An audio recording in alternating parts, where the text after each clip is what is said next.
فرعون نے کئی 100 سال حکومت کی اور اس طرح اس نے ظلم کیے کہ لاکھوں اور ہزاروں بچے قتل ہی کرا دیے. 12,000 عورتوں کے پیٹ میں حمل تھا اس نے ضائع کرا دیا. جب حضرت موسیٰ علیہ السلام اپنی قوم کو لے کے نکلے، رستے میں دریا آ گیا، فرعون پیچھے لگا ہوا تھا. وَإِذْ فَرَقْنَا بِكُمُ الْبَحْرَ فَأَنْجَيْنَاكُمْ، اللہ فرماتے ہیں تمہارے لیے میں نے دریا کو پھاڑا اور تمہیں نجات دے دی. وَأَغْرَقْنَا آلَ فِرْعَوْنَ، اور فرعون کو غرق کر دیا. وَأَنْتُمْ تَنْظُرُونَ، تم کھڑے دیکھ رہے تھے. اب جب حضرت موسیٰ دریا کے کنارے پہنچے تو فرعون بھی پیچھے آیا. فرعون لوگوں سے کہا کرتا تھا کہ میں کہتا ہوں تو دریا چلتا ہے، میں کہتا ہوں تو ہوائیں آتی ہیں، میرے حکم کے پابند ہے سارے. جاگ رہے ہیں نا آپ حضرات، غور فرمائیے گا بات پر. دعویٰ تھا اس کا کہ میں کہتا ہوں تو نظام زندگی چلتا ہے. اب جب دریا کے کنارے پہنچی حضرت موسیٰ علیہ السلام تو اللہ نے حکم دیا کہ آپ عصا ماریں. جناب موسیٰ نے عصا مارا، 12 رستے بن گئے. اب حضرت موسیٰ کی قوم گزر رہی تھی تو فرعون سے پوچھنے لگے کہ تو کہتا تھا میرے حکم سے چلتا ہے، تو وہ تو حضرت موسیٰ نے ڈنڈا مارا ہے تو رستہ بن گیا. باز نہیں آتا انسان باز بہانے بڑے ہیں اس کے پاس، بڑی دلیلیں ہیں. جھوٹ سچ بول کے اپنے آپ کو مطمئن کرتا ہے، آخر دم تک تبدیل ہونے کو تیار نہیں ہوتا. دلیلیں گھڑتا رہتا ہے، بناتا رہتا ہے، شور کرتا ہے جان بوجھ کے. بھئی تو کہتا تھا میرے چلانے سے چلتا ہے، تو باز ابھی بھی نہیں آیا. کہنے لگا میں نے ہی حکم دیا ہے کہ ذرا پھٹ جا، مجھے یہ زندہ چاہیے. باز رسی جل گئی بال. کہنے لگا میں نے ہی کہا ہے دریا کو کہ یہ مجھے زندہ چاہیے، میرے بھاگے ہوئے ہیں تو اس لیے پھٹا ہے، تو آؤ میرے ساتھ دریا کراس کرے. تو پتا تو ان کو بھی تھا نا جتنا تو رب بنا ہوا ہے، پتا تو تھا، سارے جانتے تھے. کہنے لگے تو پہلے کراس کر، اگر تو بچ گیا تو ہم بھی پیچھے آتے ہیں. اب چاروں ناچار. ایک روایت تو یہ ہے کہ یہ جب خدائی کا دعویٰ کرتا تھا نا، تخت پہ بیٹھا ہوتا تھا، تو ایک دن حضرت جبریل آئے اس کے پاس انسانی شکل میں. تو کہنے لگے میں بڑی دور سے آیا ہوں تو ایک مسئلہ پوچھنا تھا. کہا پوچھو. کہنے لگے ایک غلام تھا کسی بادشاہ کا، تو بادشاہ نے اسے تھوڑی دیر کے لیے ایک علاقے کی سربراہی دے دی.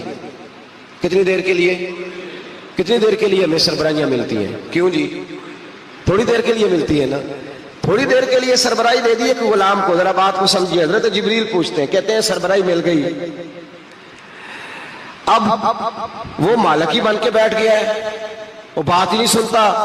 اس کو تھوڑی دیر کے لیے بنایا تھا، وہ تو خدائی کا دعویٰ کرنے لگا ہے. آپ بتائیں اس کا انجام کیا ہونا چاہیے؟ یہ مسئلہ پوچھنے آیا ہوں. تو فرعون کہنے لگا اس کا انجام یہ ہے کہ اسے پانی میں غوطے دے دے کے مار دے. انجام کیا ہے؟ بولیے کیا انجام ہے؟ کیا انجام ہے جی؟ پانی میں. اللہ اکبر. اپنی سزا تجویز کر رہا ہے. اس کی سزا کہ اسے پانی میں غوطے دے دے کے مارو ظالم کو. اسے تھوڑی دیر کے لیے بنایا تھا اور وہ چھائی گیا ہے، قبضہ ہی کر گیا ہے. حضرت جبریل کہنے لگے جی آپ لکھ کے دے دیں گے؟ کہنے لگا لاؤ لکھ دیتے ہیں. لکھوا لیا. جناب جبریل رکا لے کے تشریف لے گئے. اب جب فرعون دریا میں آیا نا تو اللہ نے حکم دیا مل جا. جب دریا ملا چیخنے لگا تو حضرت جبریل آئے. کہنے لگے تیرا ہی فتویٰ ہے، یہ تیری سزا ہی ہے نا. ہم بھی بڑی سزائیں تجویز کرتے ہیں. یہ جھوٹا ہے جی، اس کا تو فلانا علاج ہونا چاہیے. تو اگر تو جھوٹ بولے تو یہ فلانا بڑا جاور ہے جی، اس کے ساتھ اس طرح ہونا چاہیے. تو اگر تو یہ کام کرے تو جو سزا تو لوگوں کے لیے تجویز کر رہا ہے تو اپنے بارے میں بھی سوچ. اب جب غوطے آئے نا، آخری وقت دیکھا وہ فرعون جو کہتا تھا میری مرضی سے دریا چلتا ہے. علامہ صاوی نے تفسیر صاوی میں لکھا ہے تڑپ کے رونے لگا. جب یہ مزاج ہے، ایک دفعہ اوپر آتا ہے آدمی جب دریا میں جاتا ہے، اوپر آیا تو چیخنے او میرے حواریو خدا کا واسطہ مجھے بچاؤ. کہنے لگے تو کہتا تھا میری مرضی سے چلتا ہے. بے بسی ہے، تڑپتا ہے، روتا ہے. وارث شاہ مان کری نہ وارثاں دا، رب بے وارثہ کر کے مار دائی. تڑپ رہا ہے، چلا رہا ہے، کوئی مدد کو نہیں پہنچتا. اب جب آخری غوطہ آیا تو کہنے لگا آمنا برب موسیٰ و ہارون، میں موسیٰ کے رب کو بھی مان گیا، ہارون کے رب کو بھی. اللہ نے فرمایا نہیں، اب تیرا ماننا قابل قبول ہے. اس وقت ماننا تھا جب تجھے مہلت دی تھی، جب تو جوان تھا. بڑھاپا آتا ہے، بیماری آتی ہے. جوان آدمی بیماری کا شکار ہوتا ہے تو کہتا ہے یا اللہ ایک دفعہ صحیح کر دے، میں ساری پڑھا کروں گا. ایک دفعہ ٹھیک کر دے، میں مسجد میں رہوں گا، میں اگلے سال اعتکاف بھی کروں گا، میں ساری تراویحیں پڑھوں گا. تو اس وقت پڑھنی تھی جب تجھے مہلت دی تھی.